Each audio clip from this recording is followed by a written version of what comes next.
So I don't think I've mentioned this before, but when I do Rob Watches videos on a TV show, they're usually supposed to be first impressions. That's why I usually give a series 3 or so episodes, so I think that's pretty fair.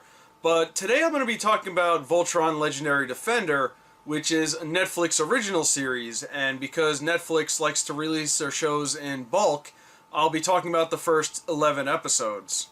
So I'd imagine there are some people watching this video who don't know what Voltron is, so why don't you have a seat right there and let Grandpa Rob tell you about a show he used to watch as a kid. Voltron was about a group of pilots who rode in these giant robot lions who would combine together to form a giant robot to fend off an evil alien empire. The show is actually an Americanized version of an anime called Beast King Go Lion, and while for the most part it was pretty similar, they did change a lot of things like people's names, and they took out some things like character death.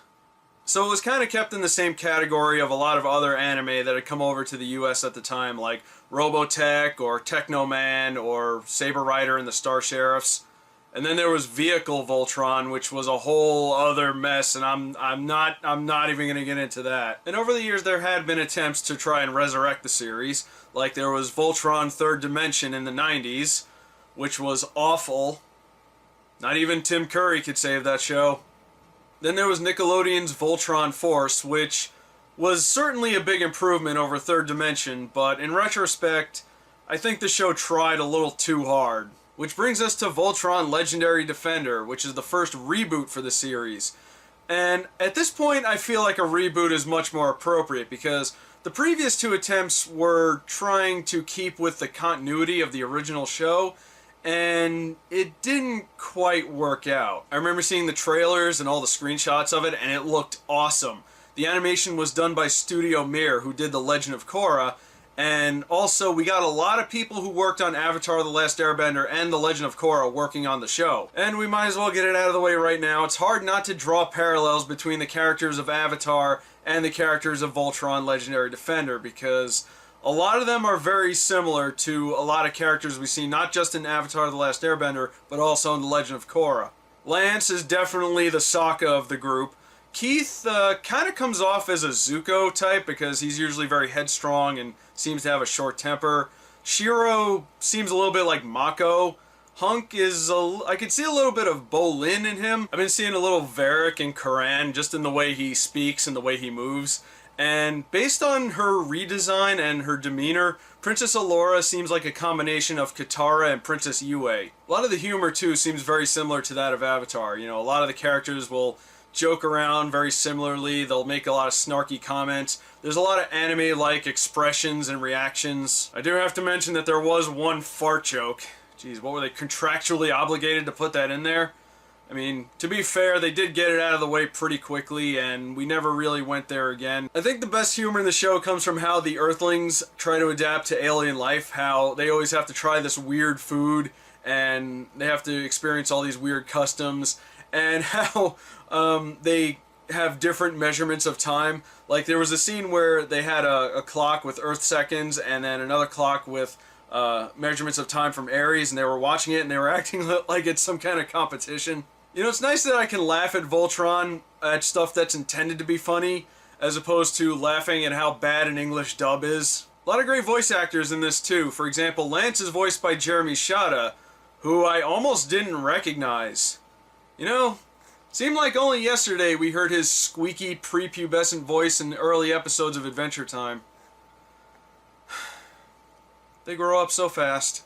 Cree Summer voices the evil witch Hagar, and I am absolutely okay with Cree Summer voicing a villain. Rhys Darby is the voice of Karan. He's a comedian from New Zealand, and I actually discovered him through Comedy Central's At Midnight, and he's really funny. One more to note is Princess Allura is voiced by Kimberly Brooks, who is Jasper on Steven Universe. Wow. She went from playing a gruff, mean character to another character with a very eloquent British accent. She has very impressive range. Since this is a reboot, there are going to be a lot of changes. Some were pretty good, others a little strange, and a couple that are a bit nitpicky, but we'll get to that.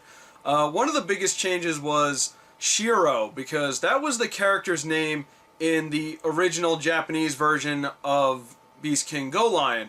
in the English version of Go Lion, Voltron, for some reason, they named the character Sven, and they gave him a very strong, stereotypical Swedish accent.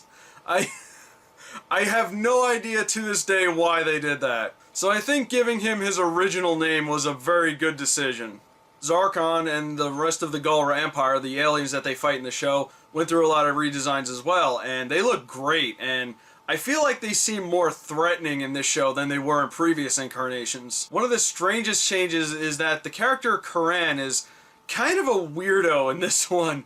In previous incarnations, he was always a very dignified, respectful, wise character, but now they turned him into kind of an eccentric goofball, and while he is pretty funny, it is strange seeing a character transition like that. Also, Voltron gets a lot of different weapons in this show, which I think is a callback to Voltron Force, because in Voltron Force, each lion actually took over as the head at one point, and when that lion took over, they got a different weapon. But in this one, they stay the same, and they just sort of use their key device, and they can give it different weapons. Like the yellow lion can give it like a blaster cannon, and of course, the red lion is the one that gives it the famous blazing sword. Now, in all previous incarnations of Voltron, the blazing sword was this really big, cool-looking broadsword with like a trident on the top.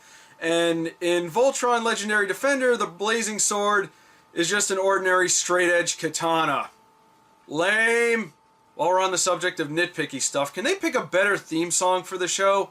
I mean, the one they got right now is not bad, but the original theme song of the American release was awesome. Even hardened purists of Beast King Go Line will agree that the American theme song they gave to Voltron was awesome, and even way better than the original. Although I guess it could be worse. They could give him a rap song like they did with Voltron Force.